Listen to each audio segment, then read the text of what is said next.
Without great vibrato, you'll never be a great violinist. I mean, just listen to this absolutely classic song without vibrato.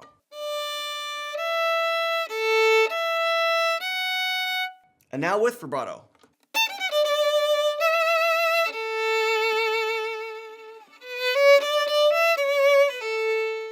Which one would you rather surprise your friends with? Are you gonna Rickroll me? You can't Rickroll me with a violin. Go for it.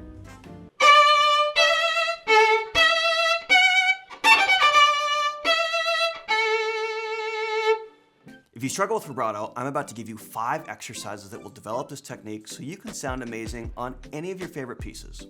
Vibrato was hard for me until I learned these exercises, so make sure to play along with me until the end of the video so you can have a great vibrato too. Let's jump into exercise 1. There's several different types of vibrato, and my favorite is the arm vibrato. It's simple, beautiful, expressive, and it begins with the upper arm. With your violin down, start by moving your arm this way, like you're excited about whatever gets you excited. This is a simple motion, and it's exactly how vibrato feels. That's it. That's exercise 1. Good job. Let's move on to exercise number 2. Now we'll bring the violin up. One thing that has helped my vibrato is to make sure I have a great shoulder rest, like this coon, so that my arm doesn't have to lift the violin and vibrate at the same time. I tried that for years, and it's frustrating. Hold the violin in first position and use your upper arm to pull your hand up to third position or until it touches the body of the violin, and move it back, like this.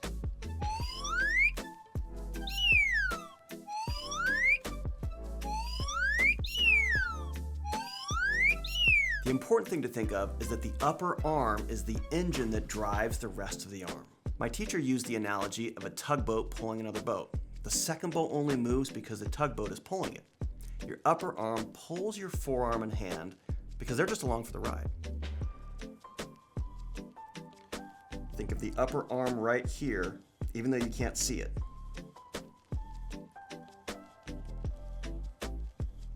This is where it begins.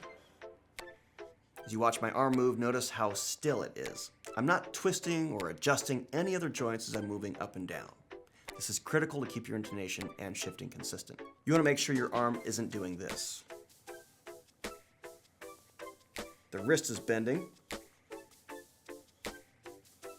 so keep it still.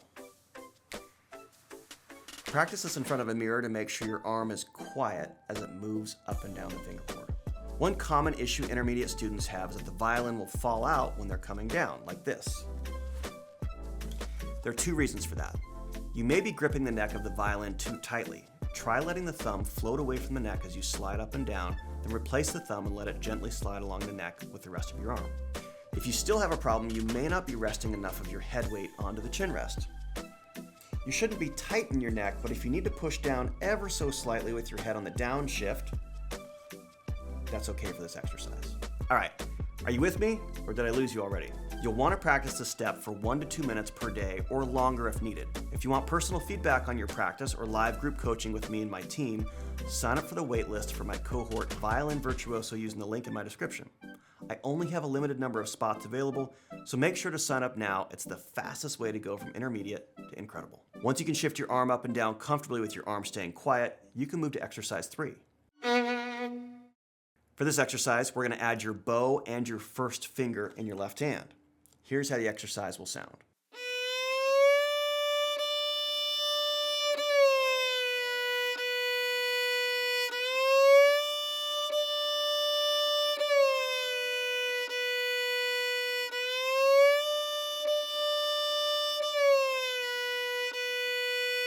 As I move my arm up and down, I imagine my left arm hanging into the fingerboard. It's important to feel that weight hanging into the fingerboard so that the tone in your vibrato is clean. Don't forget that with arm vibrato, the upper arm always starts the motion. It does not begin with the hand or the fingers. I'll show you the exercise again, and it may help to set a metronome so you don't take it too fast.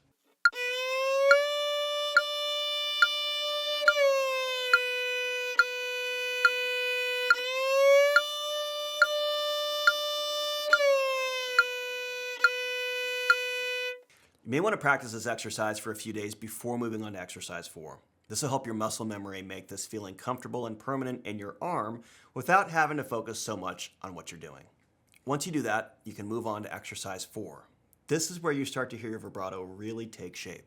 For exercise 4, you'll do the same thing as exercise 3, but this time you'll hang your arm into the fingerboard enough to keep it from sliding. Let's start in third position.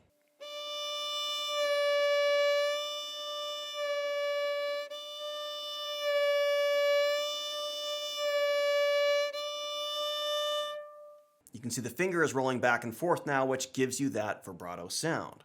Use the same motion as exercise 3 to move your arm back and forth, keeping your forearm and wrist still. If your hand pops above the fingerboard like this, it's because your wrist isn't kept still.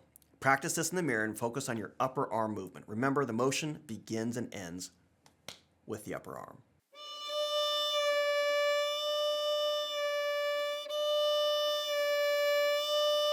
If it seems like too much to use the left arm and the bow on this exercise, just do the left hand alone.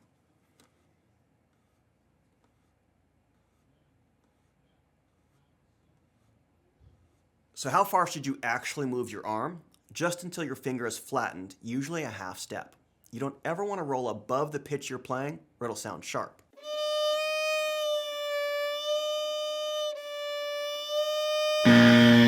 Not to mention uncomfortable. Now I'm going to set a metronome so you can play along with me slowly. Try this.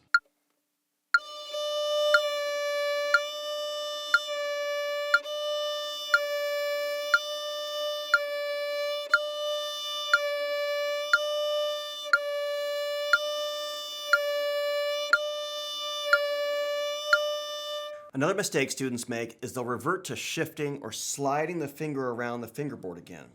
This will ruin your intonation, so make sure that your finger is planted into the fingerboard while using the arm to roll the finger back. Practice this daily with a metronome for between 3 to 7 days before moving on to the final exercise, number 5. At this point, you're ready for the most fun part of learning vibrato. You've put in the time to build foundational habits for your muscle memory, so it's time to make it sound amazing. Like so much of your practicing, this next step will simply work your vibrato up to speed. The motions are all the same, so now you can set the metronome a bit faster and play the exercise like this.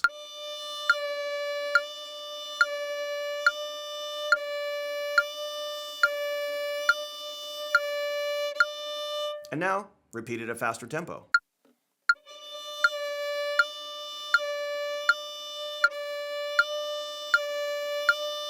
You should go up by increments of 5 or 10 BPM, but I'm going to jump ahead.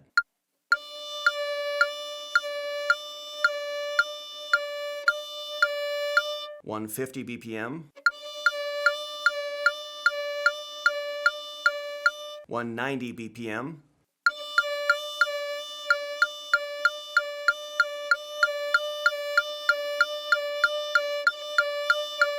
now we'll do it at 110 BPM, but we're going to have 2 oscillations per beat.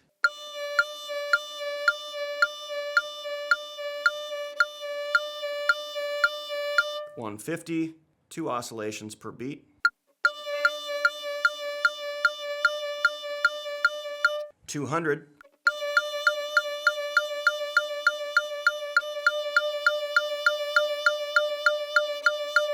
Continue with a metronome until it becomes too fast to keep up with it. At this point, you'll stop keeping track and keep your new vibrato motion moving.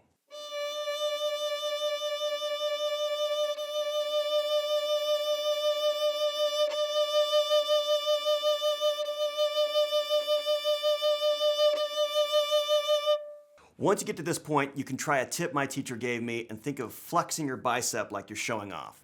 This is like turning on turbo boost for extra energy and speed anytime you need.